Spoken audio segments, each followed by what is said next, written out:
일어나요. 아차 실수하는 거 하나님이 허락하시면 수많이 일어나요. 인생사에 사람이 왜 저러냐 할 필요 없어요. 그 사람이 그러는 게 아니라 하나님이 깜빡 눈을 가려놓으면 세상 없는 사람들 눈 번이 뜨고도 당할 거 다 당하는 거예요. 그게. 소용없어요. 안 되는 거예요. 그 다음에 유약한 솔로몬에게 안전하게 그 위를 상속해 주시려고 다윗으로 하여금 다윗이 사단의 유혹에 빠지는 것을 방임하여 싸움에 나갈 만한 장정의 수를 급하게 계수하라고 부르령을 내리게 한 것인데, 이것은 하나님의 뜻에서는 가인의 길에 행하는 자들을 쓸어버려야 된다 이 말이에요. 그렇지 않고서는 하나님의 왕국을 상속할 후사인 유약한 솔로몬에게 왕국을 상속해 줄 수가 없다 이 말이에요. 자, 이것이 오늘날 기성교계에서 알지 못하는 비밀이에요. 큰 성 바벨론과 큰 성 바벨론의 일곱 머리들을 왜 그렇게 쓸어버리셔야 되는가? 이것은 주와 그 그리스도의 왕국이 실현되기 위해서는 반드시 땅에서 왕노릇 하던 왕족들을 쓸어버리고 심판해버려야 된다 이거예요. 하나님은. 그러니까 또 그 숫자도 왜 꼭 7만 명을 골라서 7만이라는 수를 했겠어요?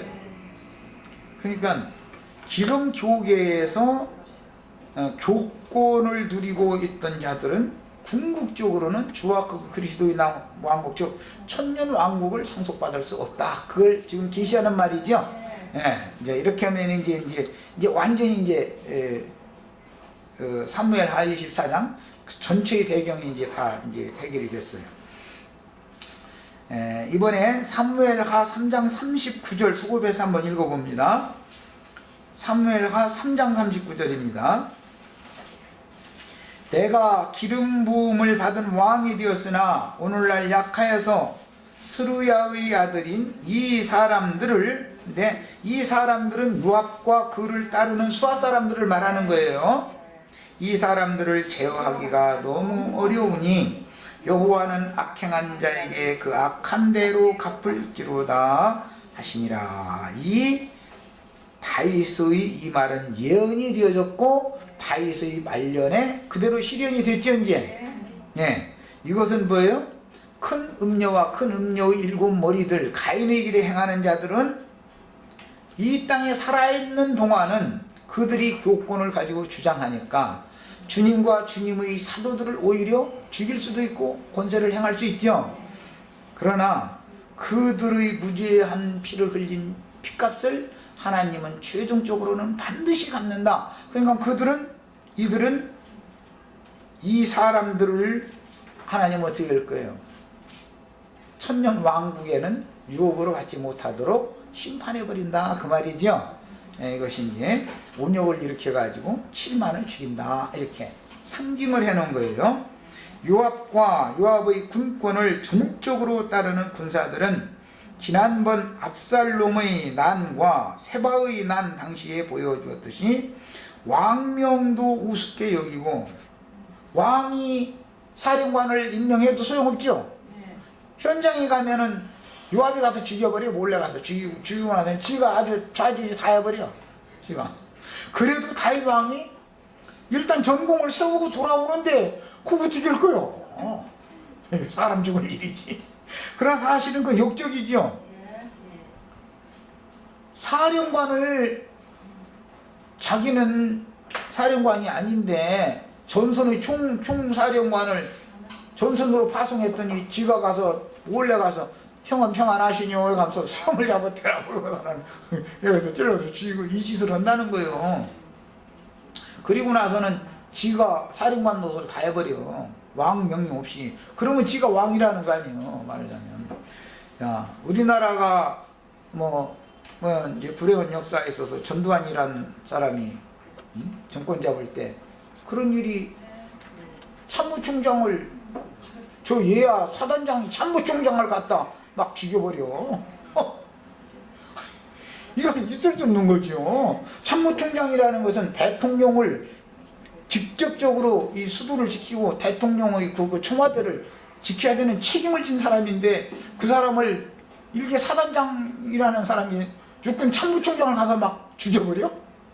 그리고 나서도 오히려 막 지가 또 조사한다고 막 다 불러다가 족치고 지가 나중에 아다가 대통령 좀 할게 한 번만 해볼게 막 이러고 앉았고 그래도 찍어주고 이런 것은 참 난 정치 얘기하면 그렇지만 이게 미개 국가에서나 있을 수 있는 일이죠. 이런 반역자는 그건 말할 것도 없는 게 즉각 잡아다 법에 의해서 딱 해서 사형 딱 시켜야 되는 거지요. 그런데 그 사람 뭐 전체 남은 재산이 얼마 남았다고 했다고 나 거짓말인 줄 알았더니 진짜 27만 원? 아니 20만 원. 28만 원? 얼마 진짜 그 말 했다고 그래요? 이야 정말 참 대단한 사람들이나 그런 사람들 한 하늘에서 산다는 게 참 불행한 일이죠. 그렇지만 어떡해요. 뭐 인간의 그것도 하나님이 뜻이 있어서 그렇게 하시는 건데 하나님 허락하시면 그런 일이 안 일어나거든요. 그럼 하나님 행정을 믿어야지 어떻게 될 거예요. 나 같은 사람이 별 얘기해도 그런 남들은 누나 나 깜짝 않고 나 같은 사람이 그런 소리 하면 얘 미친놈아 너나 잘해 이러지.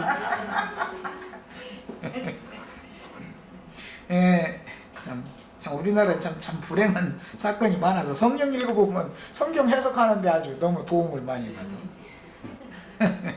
그 다음에 또한 유다 지파와 이스라엘 다른 지파들 사이에 갈등을 고조시켜서 하나님께서 기름을 부어 세우신 다윗 왕을 반역하고 대적하여 압살롬과 세바를 쫓았던 반역의 무리를 처단한 후에 의의 왕이요 평화의 왕을 상징하는 예루살렘 왕 솔로몬에게 다윗의 위를 안전하게 물러주기 위해서는 필연적으로 요압의 전제 세력을 심판을 해서 꺾어버려야 했던 것입니다. 다윗은 꺾을 수 없었지만 꺾지 않고 놔둔 것은 뭐예요? 하나님이 다 속에 생각이 있죠. 너는 할 수 없지만 나는 다 할 수 있으니까 내가 알아서 할 거니까 너 걱정 말고 네 일이나 해야 지금 이 말이잖아요. 그런데 다윗이 힘이 있으면 내가 어떻게 해보려고 그러지만 이제는 이제 꼬부랑 할아버지 돼가지고는 이제는 어떻게 해볼 엄두가 나지 않을 때 하나님이 딱 알아서 하는 거 보면 기가 막힌 거 이런 거 보면 우리 이제 인생사에서도 신앙생활 하다 보면 이런 경험하는 게 한두 번이 아니잖아요. 결정적인 마지막 단계 딱까지 끌어가다가 거기에서 역전을 딱 반전시키는 거 보면 기가 막히죠. 그 다음에 이제 그 다음 말씀에 다윗을 감동시켰다 그랬는데 역대기에서는 격동시켰다 그랬죠.